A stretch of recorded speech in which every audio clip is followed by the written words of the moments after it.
Vesel sem, da danes dokazujemo tudi v praksi, da Mestna občina Krško sledi strategiji nabave izboljšanja voznih pogojev za naše občance in občane. Temu pa tudi pristopili skupaj z drugimi deležniki k nakupu in nabavi novega avtobusa, tokrat električnega.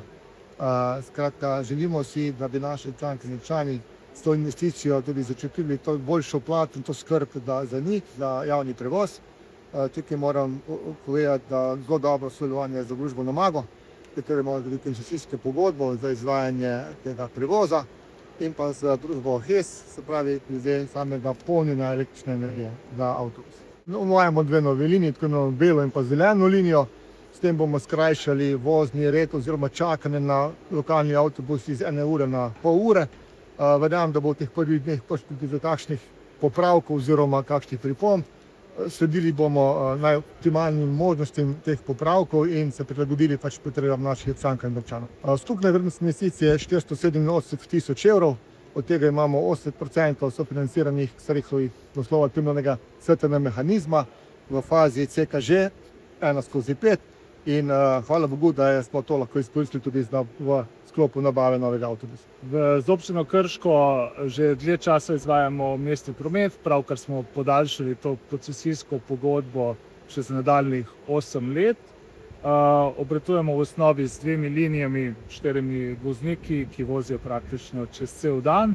In danes smo zelo veseli, da to dolgoletno sodelovanje lahko nadgradimo z prvim električnim mestnim avtobusom. In nekako ponosni smo, da je prav Krško tisto, ki bo v naši celotni zgodbi prvo, s katerim bomo tovrstno mobilnost tudi izvajali. Pokrit je večji del občine, so pa tudi določene pobude občanov, ki jih naslavljajo na nas oziroma na občino, s katerimi bomo poskušali tudi v naslednjih tednih, mesecih pogledati, ali bi še kakšen vozni red prilagodili. Dnevna cena karte je 50 centov, mesečna 10 evrov in letna 100 evrov. Avtobus je dejansko prilagojen posamezni liniji oziroma delovni nalogi. Tudi na tak način so narejeni vozni redi, da se lahko izvaja vmes tudi polnjenje, kjer se res zahvaljujemo tudi partnerstvu z HES-om, ki je pristopilo zelo učinkovito in smotrno za to polnilnice zraven hidroelektrarne in postavilo tudi nek koncept mogoče za druga mesta. Se pravi, sam domet in avtobus je vedno prilagojen posamezni liniji mestnega prometa in se prilagaja tako motor kot samo kapaciteto baterij.